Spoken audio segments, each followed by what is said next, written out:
Hello friends, welcome back to ANITHA JAGANS kitchen. இன்னைக்கு நம்ம chicken biryani எப்படி செய்யலாம் பார்க்கலாம் வாங்க. முதல்ல நம்ம chicken marinate பண்ணிக்கலாம். அதுக்கு நான் ஒரு பவுல்ல இங்க 3 டேபிள்ஸ்பூன் தயிர் எடுத்துக்கிறேன்.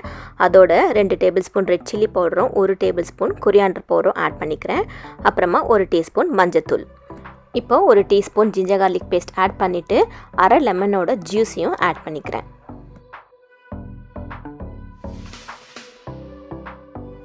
ஒரு 1/2 டீஸ்பூன் சால்ட் ஆட் பண்ணி எல்லாமே மிக்ஸ் பண்ணிக்கோங்க.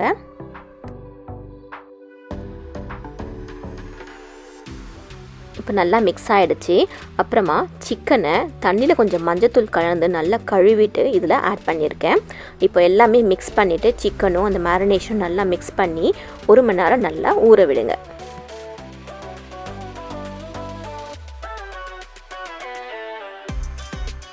இங்கே 3 கப்பு ஜீரக சம்பா அரிசி எடுத்திருக்கேன். அது இல்லைனாக்கா நீங்கள் நார்மல் பாஸ்மதி ரைஸ் கூட எடுத்துக்கலாம். பிரியாணிக்கு ரொம்ப நல்லாயிருக்கும் இந்த ஜீரக சம்பா அரிசி. இப்போ தண்ணியில் இதையும் ஊற வச்சு எடுத்துக்கலாம். இப்போது பிரியாணிக்கு ஒரு டொமேட்டோ பேஸ்ட் ரெடி பண்ணிக்கலாம். அதுக்கு நான் இங்கே காஞ்ச மிளகா ஒரு நல்லா அந்த ஹாட் வாட்டரில் ஒரு அரை மணி நேரம் ஊற வச்சு எடுத்திருக்கேன். அது அப்புறமா இஞ்சி கொஞ்சம், பூண்டு கொஞ்சம், தக்காளி எல்லாத்தையும் நல்லா மிக்சியில் நைஸாக அரைச்சி எடுத்துக்கோங்க.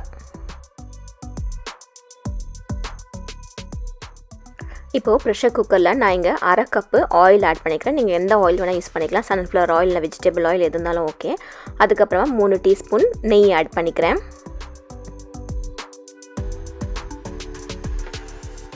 3 பிரிஞ்சி இலை ஆட் பண்ணிவிட்டு 2 ஏலக்காவும் ஆட் பண்ணிக்கிறேன். இப்போது பட்டை, லவங்கம் முழுசாகவே நான் போட்டுக்கிறேன். உங்களுக்கு வேணும்னா நம்ம தக்காளி அரைக்கும் போது கூட நீங்கள் அதில் போட்டு சேர்த்து அரைச்சிக்கலாம். அது ஒரு ஃப்ளேவர் கொடுக்கும். இப்போ நம்ம முழுசாக போட்டால் அது ஒரு டிஃப்ரெண்ட் ஃப்ளேவர் கொடுக்கும். இப்போது தின்னாக ஸ்லைஸ் பண்ண 5 பெரிய வெங்காயம் இதோட ஆட் பண்ணி நல்லா வதக்கிட்டே வாங்க.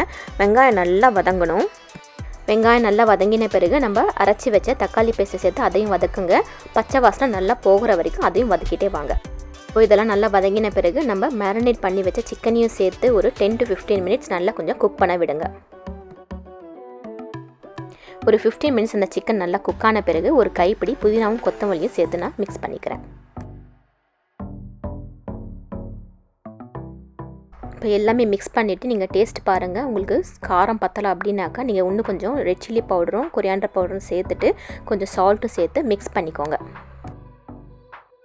இப்போ நம்ம தண்ணி சேர்த்துக்கலாம். ஸோ 1 கப்பு அரிசிக்கு 1.5 கப்பு தண்ணின்றது ரேஷியோ. நான் இங்கே 3 கப்பு ஜீரக சம்பா அரிசி எடுத்திருக்கேன். ஸோ இங்கே 4.5 கப்பு தண்ணி ப்ளஸ் அரை கப்பு எக்ஸ்ட்ரா சிக்கன் வேகிறதுக்காக ஆட் பண்ணிக்கிறேன். அப்புறமா 2 டேபிள் ஸ்பூன் லெமன் ஜூஸும் சேர்த்து நல்லா வேக விடுறேன். தண்ணி நல்லா கொதி வந்த பிறகு நம்ம ஜீரக சம்பா அரிசி ஊற வச்சுருக்கோம் இல்லையா, அதை நல்லா கழுவிட்டு தண்ணி இல்லாமல் அரிசி மட்டும் ஆட் பண்ணி நல்லா கொதிக்க விடுங்க. அரிசி இந்த மாதிரி முக்கா வெந்த பிறகு நம்ம ஒரே ஒரு தடவை மிக்ஸ் பண்ணிவிட்டு மூடி போட்டுட்டு ஃப்ளேம் ஃபுல் ஸ்லோவில் வச்சு 10 மினிட்ஸ் டைமில் குக் பண்ணிக்கலாம். இப்போது 10 மினிட்ஸ் கழித்து பார்த்தோம் அப்படின்னாக்கா நல்ல உதிரியான சுவையான செம்ம சூப்பரான chicken biryani ready. Thanks for watching. Like and subscribe. Remember to hit that bell button to get notified.